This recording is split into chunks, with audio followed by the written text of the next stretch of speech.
Welcome back. Panel is with us. NBC News Chief White House Correspondent Kristen Welker. New York Times Chief White House Correspondent Peter Baker, former Democratic Congresswoman Donna Edwards of Maryland, and Brendan Buck. He's a former advisor to House Speakers John Boehner and Paul Ryan. And Brendan, I'll go ahead and start with you with our question that we asked in the tease. Is this a civil war inside of your party? Or right now, is it simply a purge? It feels a lot closer to a purge. I wish that there were two bigger sides. You need to have a civil war.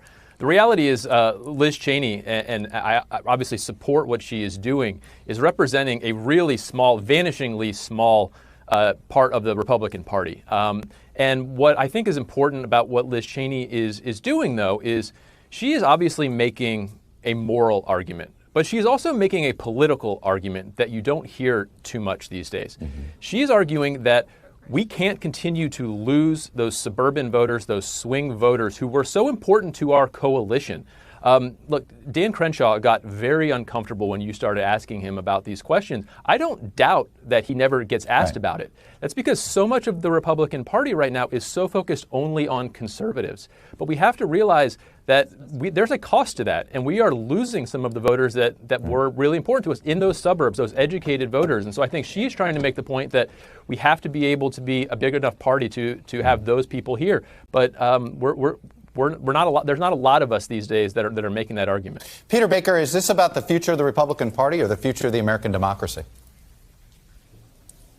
Well, I think it's both, obviously. And I think to your point, whether it's a civil war or not, if it was a civil war, it's over and Donald Trump has won. I mean, there are no, as Brendan says, there's not two countervailing forces of roughly equal size. This is a lock, stock, and barrel right now, Donald Trump's party. And if you ask Republicans, even those who don't like President Trump, who don't even agree with what he's saying, what they'll tell you in private is, look, in my district, in my state, he still polls at 85% more or less among Republicans. So what are they going to do? They're going to go against their own voters. They're not going to pick up voters from Democrats or independents by breaking with Donald Trump. So the reality is, uncomfortable as it may be for many Republicans, is they have to stick with Donald Trump. That's what they believe, and that's certainly what he's doing his best to enforce. So you're right. It does actually go beyond the Republican Party to the larger sense of democracy. The questions of truth and revisionist history and what do we believe in our system are front and center. And that's why Liz Cheney got purged, because I think she was making a lot of her colleagues feel very uncomfortable.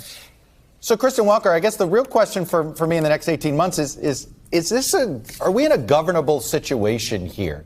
The Biden administration still wants to pass things, still has to work with some version of the Republican Party. Yet you have this House version over here that is just not living in reality and wants to go down this road.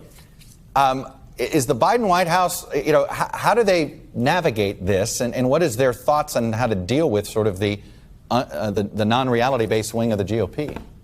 Well, I think that you are going to see President Biden try to get something small done with Republicans potentially this summer on infrastructure. He had a number of meetings about that with Republicans, including Republican leadership this week. But it's not clear that there's a whole lot of room for broader bills to get passed in the coming months, Chuck. And I think that what you're seeing is a big bet by the Republican Party that holding on to former President Trump will help them win back the House. That's clearly going to be their focus. You saw Representative Crenshaw preview their strategy to talk about the economy, to talk about the border, and to try to battle President Biden on that. But here's the thing, Chuck. Former President Trump is going to start holding rallies again. And what's he going to be talking about? He's going to be talking about election fraud. And it's not clear that that is going to help win back those all-important suburban voters that Brendan was just talking about. Donna Edwards, we saw this week that the House couldn't even do some basic functions because of the animosity that is growing there. There's a lot of Democrats who just are not comfortable working with Republicans who won't denounce this stuff. Are we to a point where it's sort of the House is barely functional?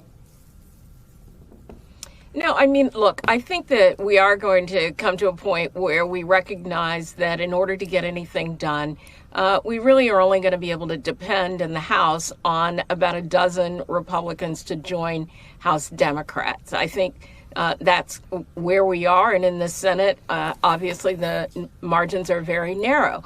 But I do think that there is room on infrastructure to get something maybe not as big as the the proposal that President Biden put forward, but certainly not on the lower end.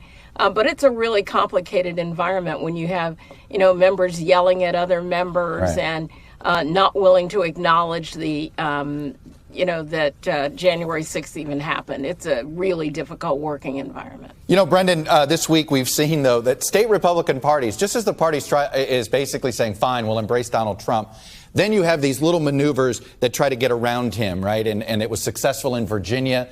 A bizarre convention, primary-inspired convention, got a Glenn Youngkin who, after the primary, said Biden won legitimately. And then you've got Missouri Republicans who are trying to create a runoff system there to stop Eric Greitens, the former governor, who has baggage that is very similar to Donald Trump's baggage. So this contradiction in the party, on one hand, the state parties know Trump figures can't win. On the other hand, they're embracing Trump. It's sort of a bizarre strategy here.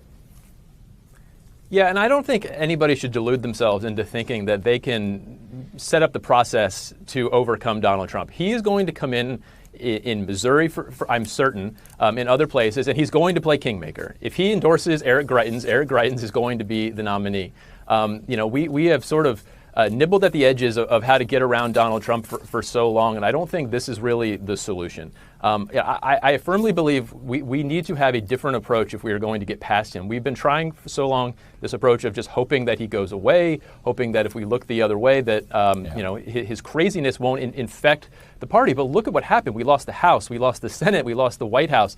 He is a political disaster, and I think we need to wake up to that fact and realize the process isn't going to help us. We need to go in a different direction. All right, I'm going to pause the conversation here. When we come back, a powerful new force in American politics, Asian American Pacific Islanders.